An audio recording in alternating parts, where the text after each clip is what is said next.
Today, a song for the Sabbath.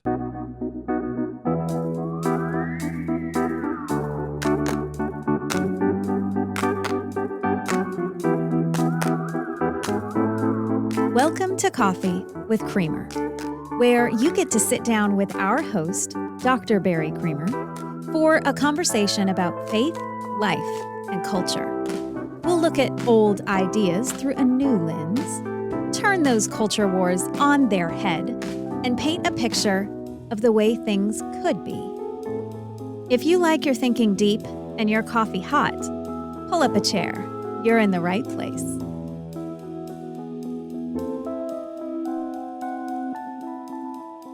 I should just point this out at the beginning because I don't want to spend time talking about it later when we're on a roll, so to speak.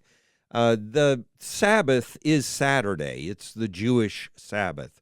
And we use the language a lot of times of Sunday being the Christian Sabbath. And that's fine. I mean, it's appropriate language in some senses because that's the day we normally rest. At least a lot of people use Sunday as their day of rest in the Christian tradition. And so we speak of it as if it's the Christian version of the Jewish Sabbath happens on Sunday. But it's not exactly the same thing, and I don't want to spend today haggling out the theology of the distinctions and all that and the nature of the duty to rest and so on. We don't need to do all of that.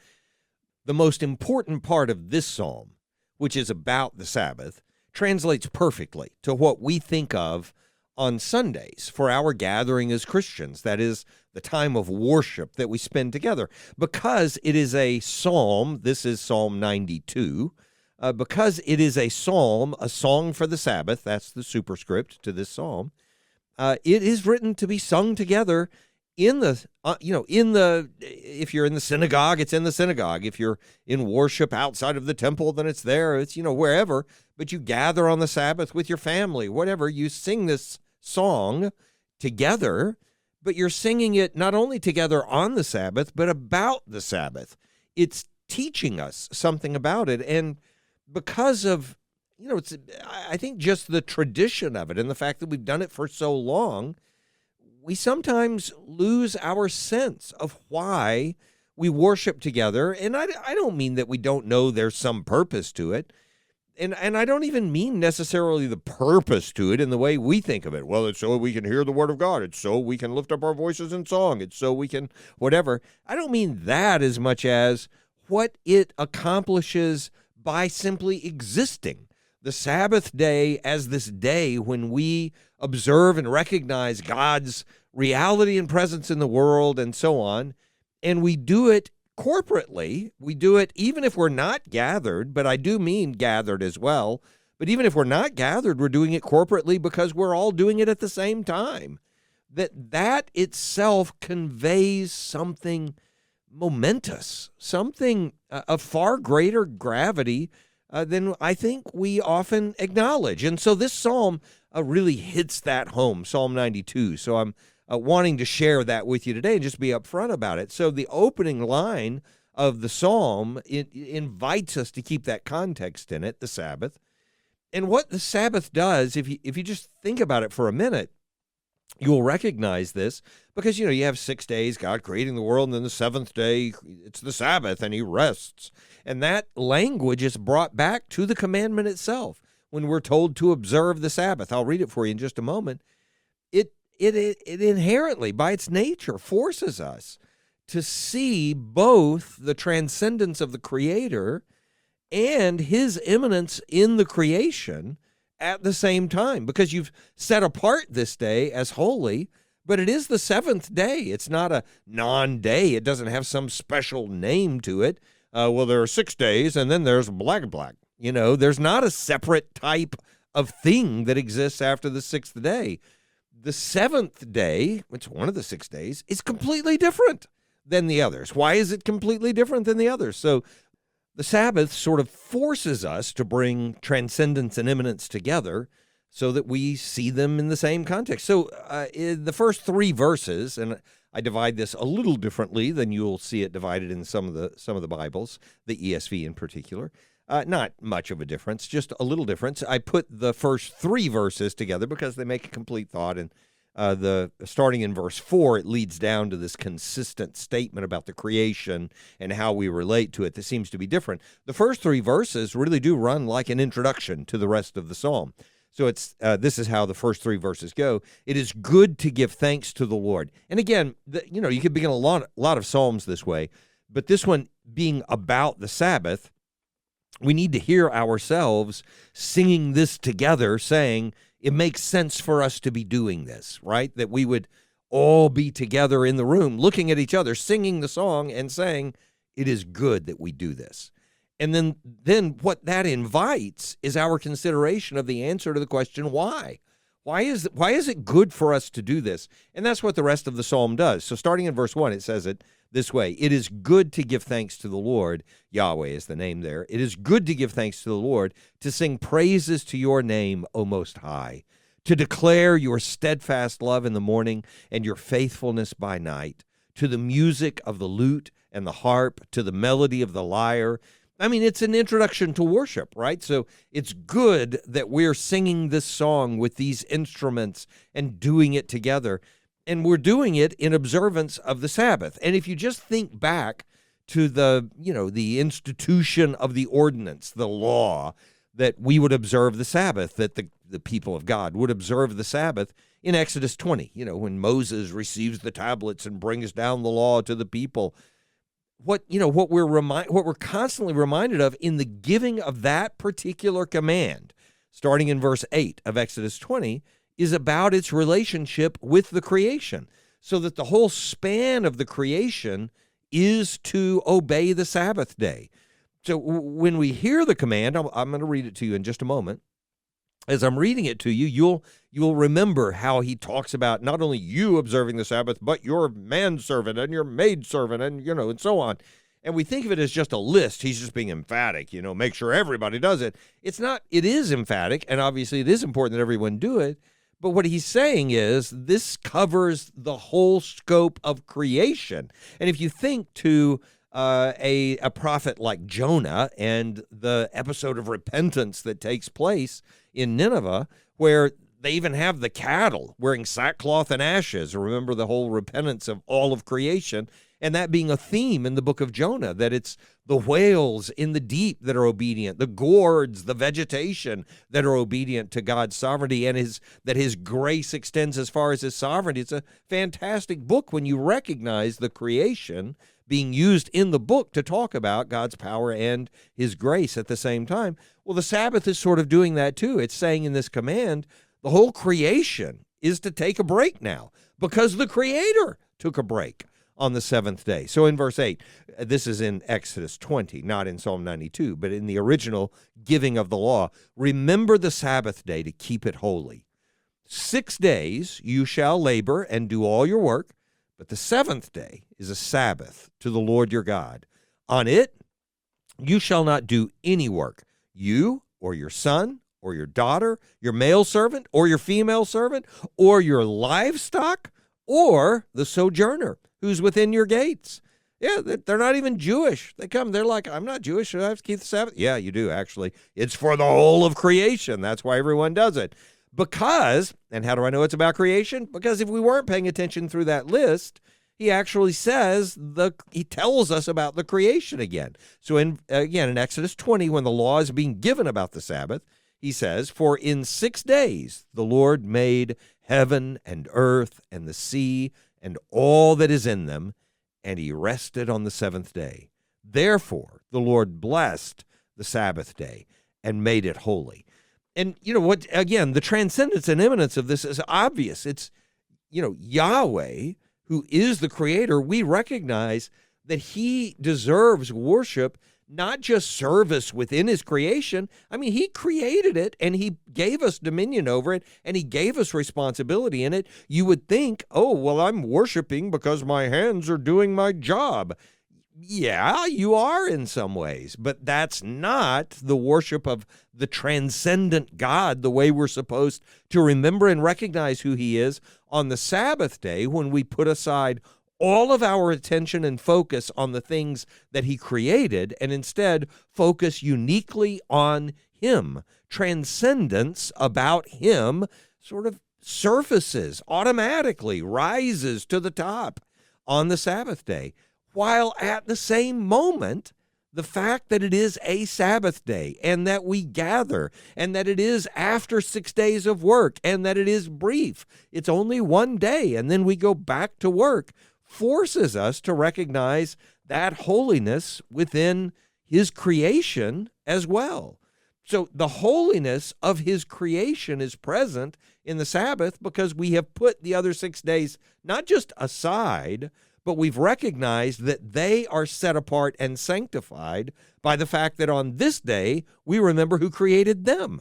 We remember who created all the other people who are in the world, but we worship the one who created them. But we remember them. So transcendence and immanence are sort of forced together. And I wouldn't just pick that out. I mean, there's so many things that happen on the Sabbath and so many things that make it a rich event. All of which would be worth talking about if we were just having a random show about all the different potential symbols that are present in the Sabbath and all the weights of sanctity that are present in the Sabbath. There would be more things to talk about than we could get through. Maybe we should do an episode on that sometime. But I'm not choosing this one randomly. I'm choosing it because I've read through this psalm and I know the focus that he's putting on it. And as we work through the images that are present in it, you're going to see when I pick up in verse 4, but you also start to see it in verse 1 because he is the most high God in this moment. But you'll start to see the different metaphors that are being used, including the things about God that we recognize, how high he is above everything in one sense because of the creation and the nature of judgment that needs to come, but also simply his uprightness within the creation. And those two metaphors together also tie together transcendence and immanence. You understand the image that I'm talking about, saying God is high and lifted up above all of creation, that he's very high and that his thoughts span all the way into the deep, says that the creation entirely belongs to him, but he is above it all. He is untainted by the nature of the creation. He is high. So in fact, the shortest verse in the psalm, which I'll get to later in verse 8, the shortest verse in the psalm, and it's surrounded by the two longest verses in the psalm, says, "You, O Lord, are on high forever." That's the nature of the transcendence that we're talking about. The opposite phrase at the end of the psalm is the one that appeals not to how high he is, but to how upright he is. And that's within the creation. He's like a pillar within this creation. But it's not just him standing there. That's the beauty of it being a psalm about the Sabbath. So we'll have to work through the Sabbath to make sense of what I'm saying there. But it relates together the transcendence and immanence of the Sabbath in a pretty powerful way, and I think an encouraging way to believers. So let's take those sections. I think there are really just two sections from here. We finished verse 3, so we're picking up in verse 4. It'll go through verse 9. It's all pretty straightforward. It is a creation part of the psalm. It's all about the different elements of the creation and bringing them together for what they reveal to us, and it reveals what creation accounts always reveal: judgment. Because in the fallen creation there's judgment, but also for a different reason that I'll explain in just a moment. So starting in verse 4, "For you, O Lord, have made me glad by your work. At the work of your hands I sing for joy." You hear the creation. "How great are your works." And again, you can talk about the creation in 100 different ways, but when you talk about the Sabbath and then bring up the creation, it is to remind us of the 6 days of work that God did, bringing all of this together and then putting us in it, right? So how great are your works? He has said it over and over here. In verse 4, "O Lord, you've made me glad by your work. At the works of your hands I sing for joy." How great, in verse 5, are your works, O Lord. Your thoughts are very deep. This is the Most High God, the one who's lifted up above all in verse 1. And now his thoughts go all the way to the bottom of the ocean. Your thoughts are very deep. So this is the transcendent God.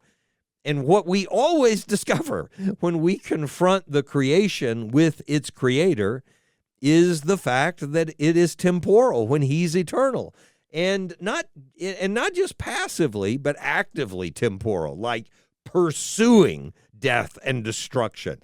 And so we're going to bring up the wicked next. So in verse 6, and don't kill the messenger, I'm just reading the words that are in the ESV translation, which seem to be a really solid translation of what it says in Hebrew. So in verse 6, the stupid man cannot know. The fool cannot understand this. What is it they don't understand? Well, I mean, they probably don't understand anything of what we read already, but it's, presumed that it's leading forward. What they don't understand starts in verse 7. That though the wicked sprout like grass, I mean, it grows super fast, they're like a weed. Though the wicked sprout like grass and all evildoers flourish, we've talked about that in previous Psalms.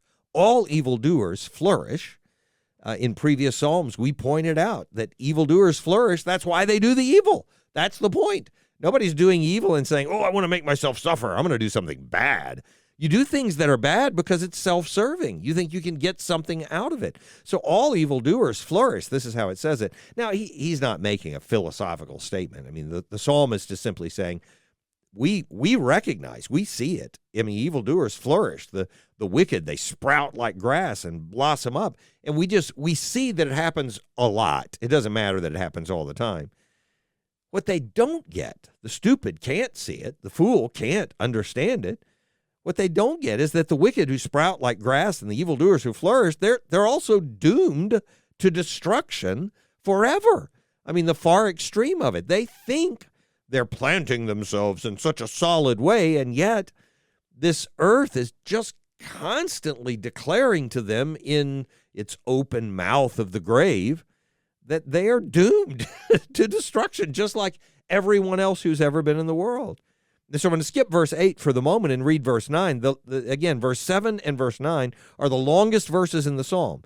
Verse 7, this is what the stupid don't understand. Verse 7, that though the wicked sprout like grass and all evildoers flourish, they are doomed to destruction forever. Skipping to verse 9, for behold, your enemies, O Lord, for behold, your enemies shall perish. All evildoers shall be scattered. The contrast between the miserable, short, the brief nothingness of these who opposed the mighty God, the contrast between them and that mighty God is just overwhelming. His thoughts are deep and he's above everything. His works are great and cause us to be in awe at his works. And what people don't understand is that they think they're so important that they just take the place of all of that, and then they just disintegrate into the ground as if they were never there. I mean, the mountains that we celebrate in verse 4, I'm not picking out that it says mountains. The point is they are the works of his hands.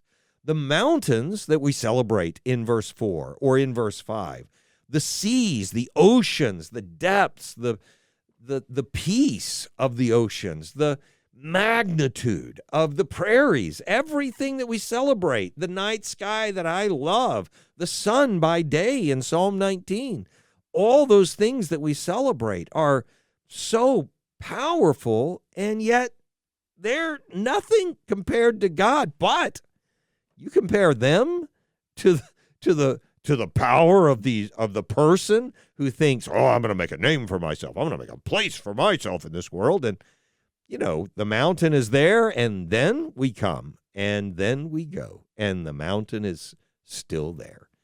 And so in the idea of this, first stanza in the psalm, as I would take it, in the idea of this first section of the psalm, the wicked are just this transient moment that passes away into nothing compared with the magnificence of the creation, which tells us just how great the Creator is. Which is why, and that's what's always being appealed to. We realize how magnificent the Creator is. It's, the same as Psalm 19. I'll talk about it later on, but other passages. But this particular passage, when we think about Psalm 19, the heavens declaring the glory of God, and all of his creation, constantly declaring that it's his handiwork. All of that tells us that the magnificence we see in the creation is pointing us toward the one who's behind the creation, the Creator. But if this world looks at the one who's behind the creation instead of just thinking, how can I take possession of this creation? Instead of that, we look behind the creation and see the Creator. What we're confronted with is judgment. What we're confronted with is that we don't endure, that we do pass away, and the truth is we deserve it. And in this passage, it is the stupid and the fool who do not even understand that. And part of the reason for that is not just that the wicked perish, but that's what this psalm is focused on in verses 6 through 9. However, by the way, going back to verse 8 and inserting it here, the contrast is this tiny little statement, this brief statement that points us again to the transcendence of God by saying, but you, Yahweh, are on high forever. That height of God is what we forces us to recognize his transcendence. He is above and separate from all of it. The fact that it is eternal instead of temporal makes him different than we are. It makes him transcendent. So we recognize his transcendent in the psalm in all of these ways. The fascinating thing about it is, and this is leading into the second part of the psalm that I need to read to you in just a second. The fascinating thing about it is that it would be true about us. We would need to recognize this gap between the Creator and the creation, including us, whether we were perfect or not, whether we had ever fallen or not. If we were in our unfallen state, we could not lift up our hand to God and say, you owe me. We didn't have the power to even create ourselves. We still are completely his possession. I'm not pretending he would be arbitrary or capricious or cruel in his treatment to us or something like that. But I am saying, if he chose to be, who would we appeal to say that there was something wrong about what he was doing? Because even if we are completely without sin, we are still so frail, fragile, and weak in comparison with the omnipotent and omniscient God. We have nothing we can offer in comparison to him. And even in our perfect state, we could not pretend that we are bigger than the world in which we live, or that somehow we brought it to exist. Even in perfect stewardship over this world, we would only be stewards over what God had given us authority in. So you understand the point that I'm making. The contrast between this creation and the Creator inherently leads us to verse 8's declaration about his transcendence. You, O Lord, are on high forever. You are different. Now, verse 10 starts, and it's only 15 verses. Verse 10 begins and really takes us down a completely different road. Now, the reason is, in contrast, obviously, we're going to describe the righteous now. And so in describing the righteous, go down a different road. Of course we do. But the whole nature of the Sabbath and our recognition of it finally comes to a head here, and it goes in a completely different way. So verse 10, here's how it goes. But you have exalted my horn like that of a wild ox. You have poured over me fresh oil. And as always, when we remember to read these psalms coming from the mouth of Jesus, that he would pray this prayer, we recognize how, appropriate it is. You poured over me fresh oil. This is, you have anointed me. That's the Mashiach word, the word that's, we take as Messiah and Christ in the New Testament in the Greek form. This is, perfect in the mouth of Jesus. And the fact that he says, you've exalted my horn like that of a wild ox, is just God has blessed me with the ability to flourish where other people are perishing. That's the blessing that he gives to people constantly in the Old Testament. I'm going to make you like a wild donkey or a wild ox, because these wild animals, they're flourishing in the middle of a desert where people would be struggling. And there's a power in that others don't recognize. And so, having just described the wicked who are constantly perishing, he says, oh, you've made me like these animals. And it helps in the continuity of the psalm because he's appealing to the creation again. So as a part of the creation, the wild ox, how does it feel? Well, God has made me like that. He's given me the ability to survive and to endure when everything else is fading away. And you'll see how that comes up in the rest of these verses down through verse 15. You've poured over me fresh oil. My eyes have seen the downfall of my enemies. My ears have heard the doom of my evil assailants. The righteous, in a section reminiscent of Psalm 1 that I'll come back to in just a moment, you'll recognize this. The righteous, they flourish like the palm tree. And they grow like a cedar in Lebanon. They're planted in the house of Yahweh, in the house of the Lord. They flourish in the courts of our God. They still bear fruit in old age. They're always, ever full of sap and green, to declare that the Lord is upright. He is my rock, and there is no unrighteousness in him. Now, it's not just faithfulness. It's not just the height of God above the creation. It's also God being upright, that there is no unrighteousness in him. And you can hear the contrasting theme there. It's not contrasting like they're incompatible. They're not in tension with each other. They just both exist at the same time. The tension is in the recognition that one of them is primarily describing or thinking of God in that sense of his transcendence, and therefore the temporal and very brief passing nature of the current world and the wickedness that's in it. So you have that in the first part, but in the second part, this endurance of the righteous, the people who are here. And yet the end of it isn't, and so we praise the righteous people. It's not that. In having described the endurance of God's righteous people, the conclusion in the statement is to declare that the Lord is upright. He is my rock, and there is no unrighteousness in him. I'm not trying to hide anything. I'm trying to make this one as transparent as I possibly can. We celebrate the holiness of the Creator in seeing the works of his hands and recognizing the judgment that he also brings into the world because of it. And it makes us remember just how holy he is in being set apart from the world. But we celebrate the holiness of his creation by celebrating the holiness of the Creator when he's in the world.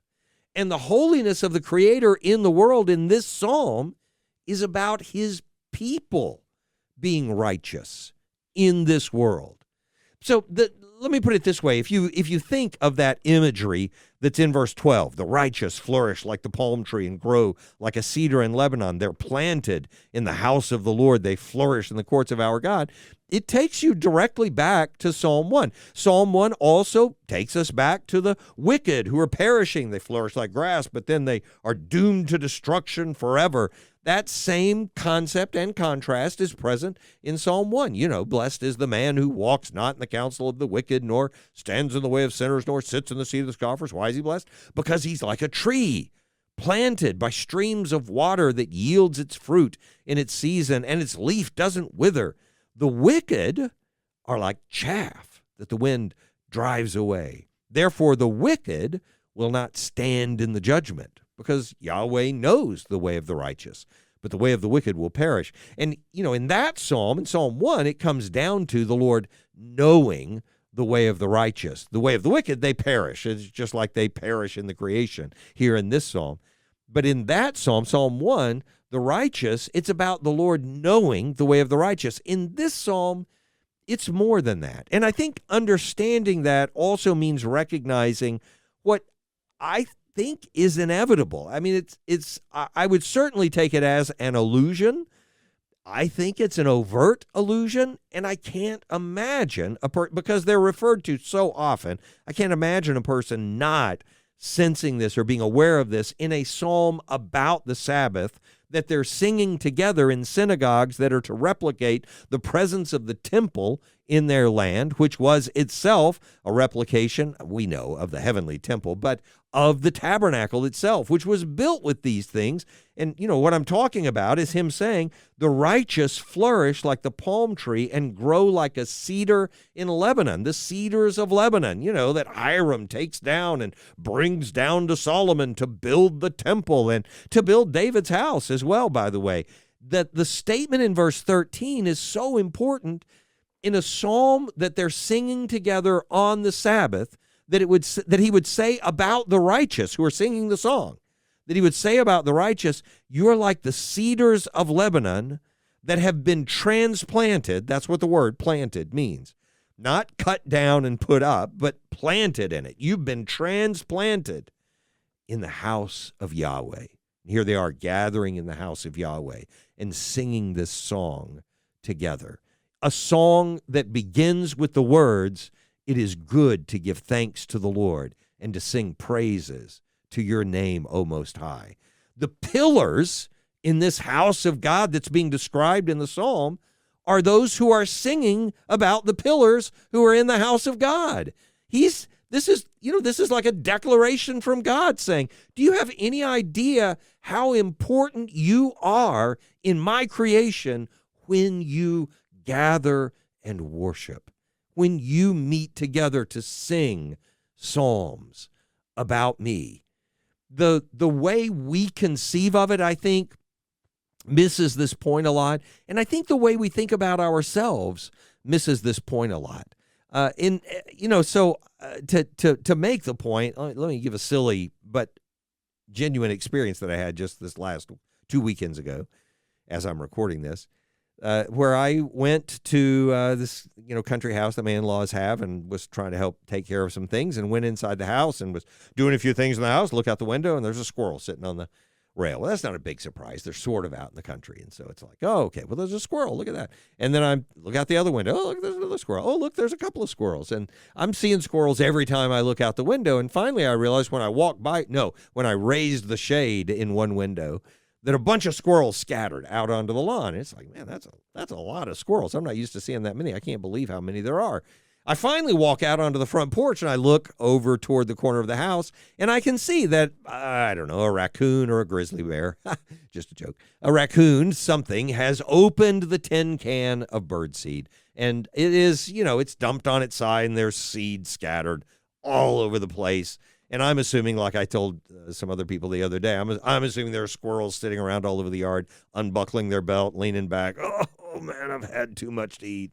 They just, they're stuffing themselves silly with this stuff, and they don't have any reason to stop because they've got all they want. Okay, so anyway, the seed is all over the front porch, so I'm going to have to clean it up. So I go get a blower to start. And I mean, the second I turn on the blower from a distance, I'm just getting ready to get over there to get to it, all the husks just immediately blow away. And I get that impression that we have, we're not exactly farmers. We're not sifting wheat from chaff, so we don't always get the imagery. But in this, you couldn't miss that same imagery with these husks from the seeds and things just immediately blowing away off the porch. I mean, they were gone as soon as the slightest puff of wind came along. And that's where we are in this psalm. That's where we actually are when we're the wicked. We sprout like grass, but then perish in destruction forever. We just blow away. In the first psalm, that's where we are, like the chaff that the wind drives away. It's that same imagery, and that's how we think of our lives. And very often, even though we're struggling to do something else with our lives and give ourselves some significance, the reality is we can't find it because we're trying to make ourselves into something we can't be.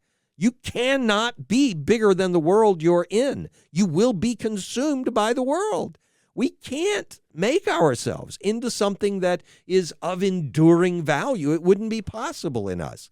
And so we see ourselves as this husk of a life. And man, from youth to old age, I have seen one person after another have this comeuppance, come to this realization, and grow depressed or, disheartened by the reality of who we are in the world. I've seen that, and then I read a psalm like this, and it is God's declaration that that's not where you have to be, because he makes us like the cedars of Lebanon, and in something so simple that we take so for granted. So putting it back in the context of the psalm, I just want to try to make it as clear as I can. In this psalm, in verses 4 and 5, when we're celebrating the works of his hands, we're being reminded of the lordship that he has over the creation, the grandeur, the magnitude of the creation, the intricacy of the detail and beauty that he's put into the creation. All of that reminds us of his lordship over the creation. And again, the way that manifests itself over time in what we see from what we are and what we should have been is, it finally becomes judgment. But in our initial reaction to it, it is grandeur. Look at this. We celebrate the holiness of God, and so we gather and sing songs about him being the creator, and we always will. But towards the end of the psalm, when you get to verses, especially when you get to verses 12 through 14, the righteous flourishing like the palm tree, that section where they're planted in the house of the Lord and they flourish in the courts of our God. See, we're in the psalm about the Sabbath, talking about the courts of our God. All of those statements come down to verse 15, where this statement that that God's people are making, that the believer is making, is to declare that the Lord not just is high, like in verse 8, but you, O Lord, are on high forever, but the Lord is upright. That's here. That's the pillar in the temple. He's the one who's upright, and he is my rock, and there is no unrighteousness in him. And where is the declaration that there's no unrighteousness in him being made? It's being made in us. So as I was talking about Psalm 1 earlier, I was telling you it has that statement in it, the Lord knows the way of the righteous. But here in Psalm 92, the Lord doesn't just know the way of the righteous. He is present in the way of the righteous. He's upright, and he's making us the pillars who are in the temple. It's the same idea that's conveyed in Psalm 14 and 53. Those are the ones where it says, the fool has said in his heart, there's no God. I've talked about this 100 times in different episodes. That's hyperbole. It's not literally 100 times, but a lot of times.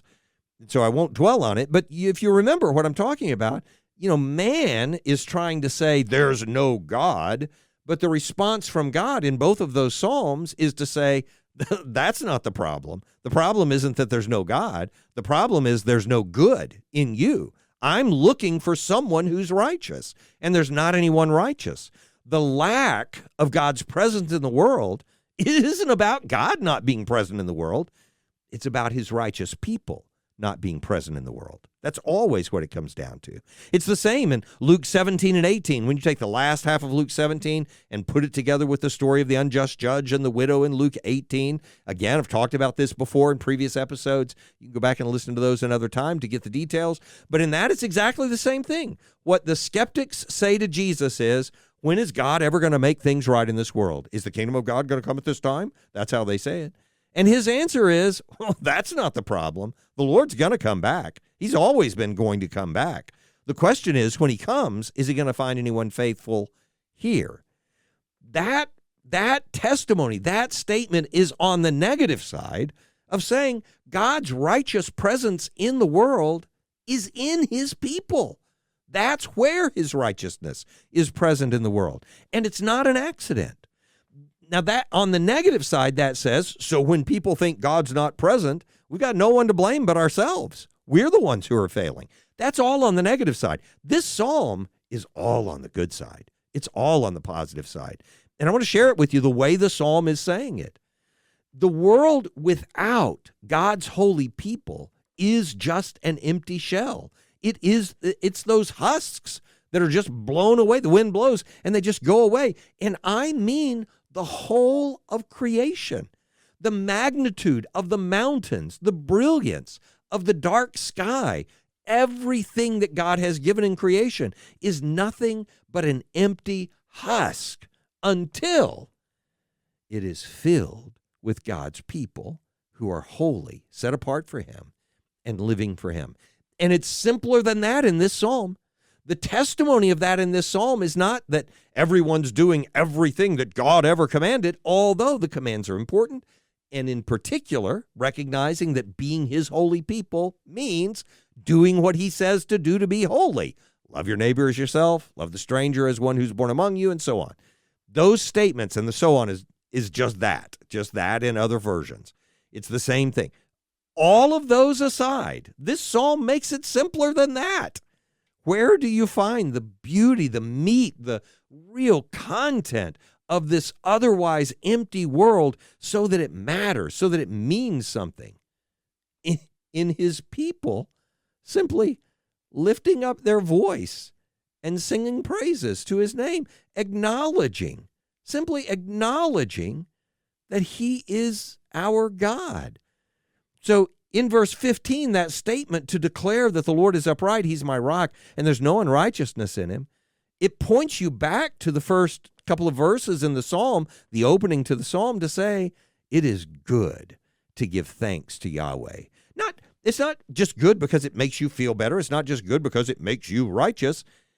It's good because that's what gives. Those are the pillars of God's temple. Without God's people lifting up their voices together, without God's people being together, holy and set apart to Him, and demonstrating that on a Sabbath day, just coming together and having a worship service. And you see why I'm saying this translates so well to what we do on Sunday. You just gather together and you lift up your voices with the other believers. That feeble voice you have makes you a cedar of Lebanon transplanted into the house of Yahweh, which is, this world is the house He's built for us to inhabit. We are the pillars of this world.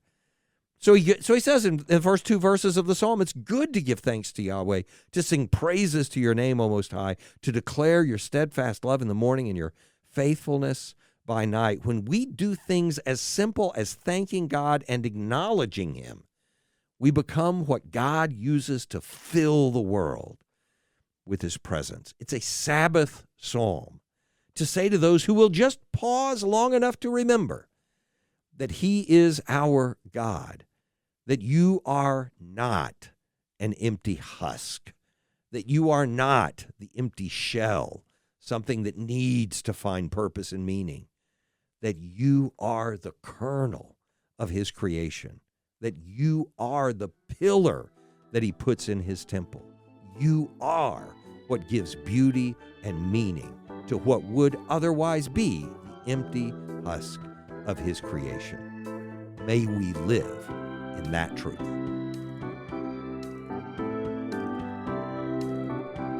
Thanks for joining us for Coffee with Creamer. Your cup of coffee may be finished, but we are not. Come back next week for a refill as we sit down to examine a new set of ideas and cultural issues. Don't miss an episode. Subscribe wherever you get your podcasts or visit our website at barrycreamer.com. Until next time, keep your mug hot and your mind sharp.